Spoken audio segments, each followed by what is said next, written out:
प्यारे दोस्तों, जरा सोचिए, इस पूरी कायनात में वो मुकद्दस जगह कौन सी है जिसे अल्लाह ताला ने अपनी इबादत के लिए सबसे पहले मुकर्रर फरमाया? जी हाँ, वो मुबारक मुकाम खाना काबा है। लेकिन क्या आपने कभी सोचा है कि इस अजीम घर की तामीर कब और कैसे हुई? जब इस जगह पर बैतुल्लाह शरीफ मौजूद नहीं था, तब यहाँ क्या था? सबसे पहले इस घर को किसने बनाया और फिर किन हालात में इसे नुकसान पहुंचा?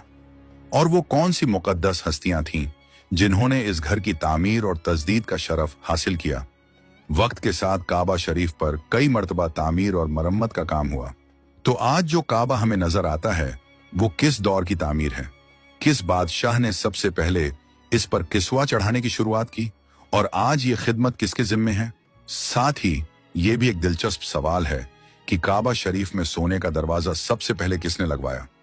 आइए इन तमाम सवालों के जवाब कुरान और हदीस की रोशनी में तफसील से समझते हैं। प्यारे दोस्तों, सबसे पहले बैतुल्लाह शरीफ की तामीर का शरफ फरिश्तों को हासिल हुआ। इस बारे में इमाम जैनुल आबिदीन से रिवायत है कि एक शख्स ने आपसे पूछा कि बैतुल्लाह का तवाफ कब से हो रहा है? तो आपने फरमाया कि जब अल्लाह ताला ने फरिश्तों को जमीन पर अपना खलीफा बनाने का इरादा बताया तो उन्होंने अर्ज किया, ऐ अल्लाह, हम आपकी तस्बीह और तहमीद करने वाले हैं। फिर आप ऐसे बशर को खलीफा बना रहे हैं जो जमीन में फसाद फैलाएगा और खून बहाएगा। इस पर अल्लाह ताला ने फरमाया, मैं वो जानता हूं जो तुम नहीं जानते। ये सुनकर फरिश्तों को अपनी गुस्ताखी पर बेहद शर्मिंदगी हुई। उन्होंने अल्लाह की बारगाह में तौबा किया और अर्श इलाही का 3 मरतबा तवाफ किया।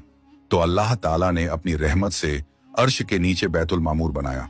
हदीस में आता है कि नबी करीम सल्लल्लाहु अलैहि वसल्लम ने मिराज के दौरान बैतुल मामूर को देखा और फरमाया कि हर रोज 70,000 फरिश्ते उसमें दाखिल होकर उसका तवाफ करते हैं और जो फरिश्ता एक बार तवाफ कर लेता है उसे दोबारा मौका नहीं मिलता।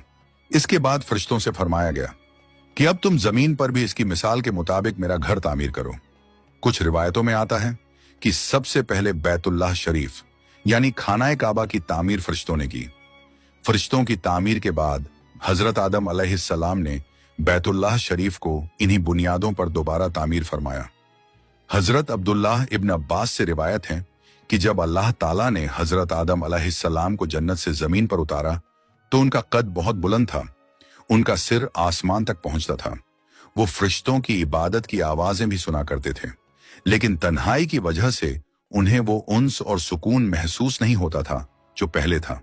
फिर अल्लाह ताला ने उनकी कद काठी को कम करके लगभग 60 हाथ कर दिया। इस तरह हजरत आदम अलैहिस्सलाम ने भी बैतुल्लाह शरीफ की तामीर और उसकी अजमत को कायम रखने में अहम किरदार अदा किया।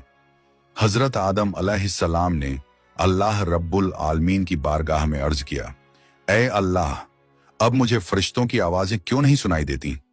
तो अल्लाह ताला ने फरमाया, ऐ आदम, ये तुम्हारी उस खता की वजह से है जिसकी वजह से तुम इस नेमत से महरूम कर दिए गए।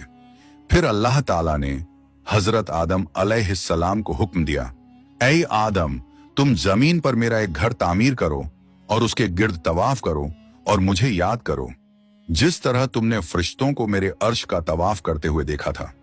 यह सुनकर हजरत आदम अलैहिस्सलाम ने अर्ज किया, ऐ मेरे रब, मैं ये काम कैसे अंजाम दूं जबकि ना मैं इस जगह से वाकिफ हूं और ना ही मेरे पास इतनी कुव्वत है।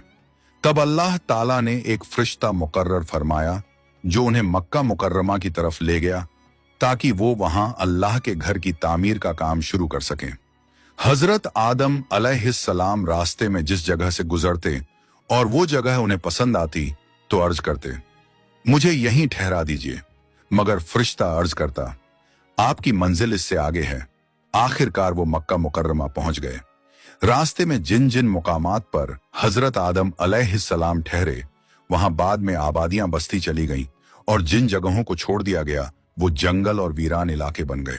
फिर हजरत आदम अलैहिस्सलाम ने बैतुल्लाह शरीफ की तामीर 5 मुकद्दस पहाड़ों के पत्थरों से की, जिनमें तौरे सीना के पत्थर भी शामिल थे। जब तामीर मुकम्मल हुई तो वो फरिश्ता उन्हें मैदान अरफात की तरफ ले गया और तमाम मुकामात दिखाए जहां आज भी लोग हज के अरकान अदा करते हैं और कयामत तक करते रहेंगे। इसके बाद हजरत आदम अलैहिस्सलाम को वापस मक्का मुकर्रमा लाया गया। आपने एक हफ्ते तक बैतुल्लाह